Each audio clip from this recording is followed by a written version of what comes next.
Moving on now, an unexpected moment in Karnataka Assembly set off a political storm. Yesterday, in the midst of heated arguments on the Bengaluru Stampede case, Deputy Chief Minister D.K. Shivakumar broke into song. And guess which one? He sang the opening line of the RSS anthem, Namaste Sada Vatsale Matrabhumi.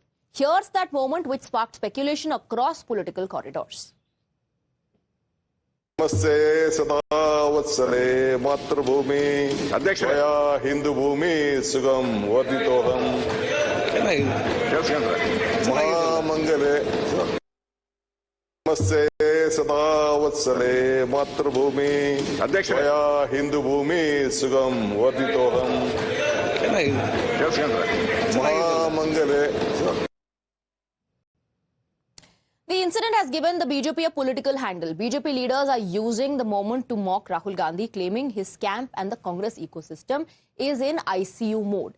The BJP is also asserting that after Modi praised RSS from the Red Fort on Independence Day, Congress heavyweights like D.K. Shivakumar are now saluting the Sangh inside the Karnataka Assembly. Meanwhile, facing questions over his RSS anthem moment, D.K. Shivakumar is attempting a volte-face. He claims that he is a man who likes knowing everything about his rivals, and that is the reason why he knows lines of the RSS anthem. He also clarifies that he is a staunch congressman and will always be one till the very end. No. I am a born congressman. My blood, my life, everything is there.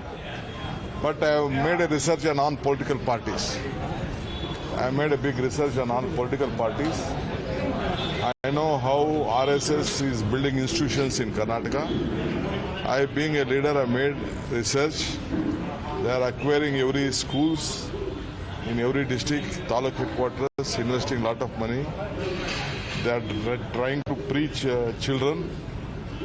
So as a leader, I should know who are my opponents and who are my friends. So I just try to know about the RSS, the history of RSS. I know them. Politically, we have a lot of differences. That is a different issue. But BJP also should know that I have gone very deep to them. Direct indicating, no joining hands, nothing. I am a congressman. I will lead the Congress by pillar, by birth, by life.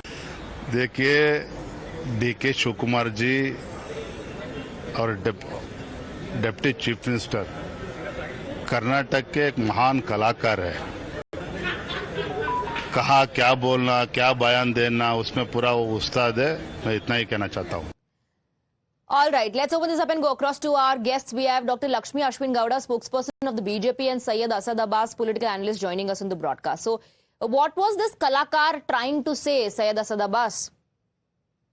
All the Kalakar was trying to say is that he's a born congressman, his blood, life, all of that belongs to the Congress party.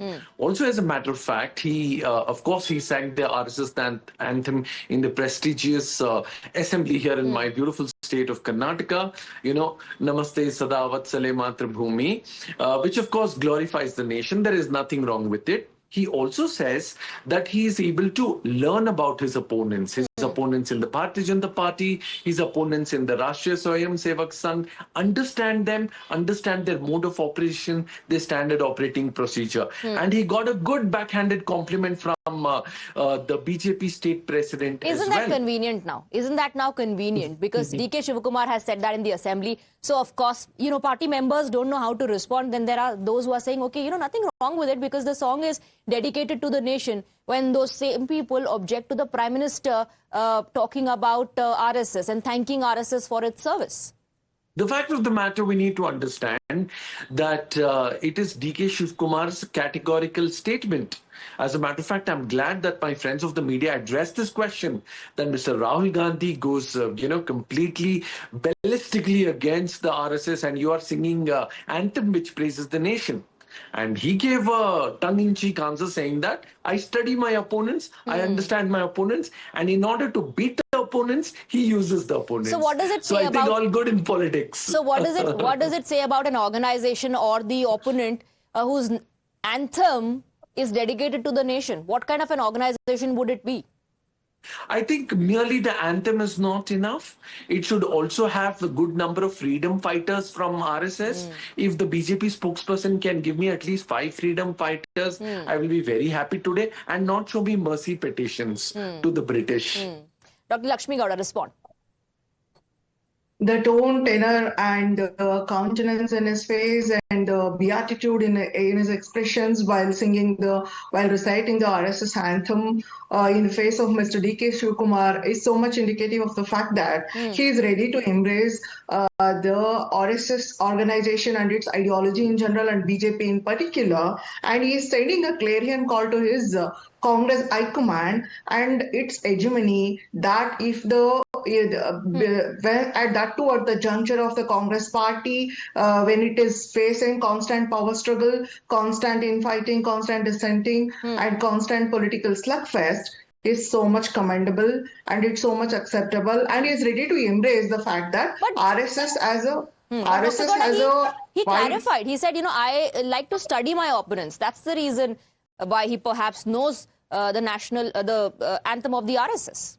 He needed to handle the media. He needed to answer to his political high command at this juncture. But he has quite look at his expressions while reciting the song, and that too in the floor of the house. He's reciting the song. He has not recited about. He has not glorified his Congress high command and their hegemony. He's reciting the anthem of RSS, and look at his jovial face and his beatitude, as I've already told. So, but I'd like to answer one second. So, how's BJP reading this? What does this say? D.K. Shivakumar reciting the anthem of RSS inside the Karnataka Assembly. What is he trying to say?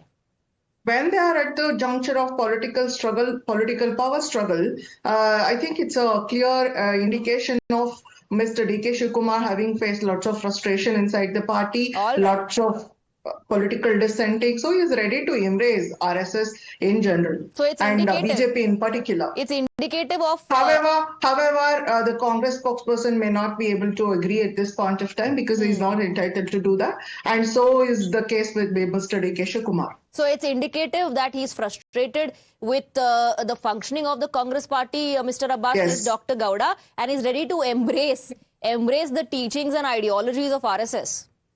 With all due respect, let me take another big name of a BJP leader, our former Honorable Prime Minister Shri Atal Bihari Vajpayee ji, who once said, मतभेद होना चाहिए, मनभेद नहीं. We could have differences of ideologies, but not have difference of opinions and hearts. The fact of the matter, Lakshmi ji addressed a good point. I'd like to take that point on. Lakshmi ji, I'm still waiting for 5 freedom fighter names from RSS, which I've still not got, and the mercy petitions is okay. We know who's. Now coming straight to this point. There's a long list of people who wrote. There is a long list of people who wrote mercy petitions. It's not just those who are only affiliated with the RSS. Also, you told me कि मतभेद होना चाहिए. I'm so proud to tell. Can I just complete? No, one second. I'm coming to you only. So you said कि मतभेद होना चाहिए, मनभेद नहीं होना चाहिए. Perhaps perhaps the central leadership of the Congress needs to learn that from D.K. Shivakumar when they decided to boycott one tea party that was organized by the Lok Sabha Speaker, which traditionally happens every time the session ends. The speaker invites people from all representatives of all political parties. So itna matbhed ho gaya that the opposition decided to boycott that as well. Mr. Abbas.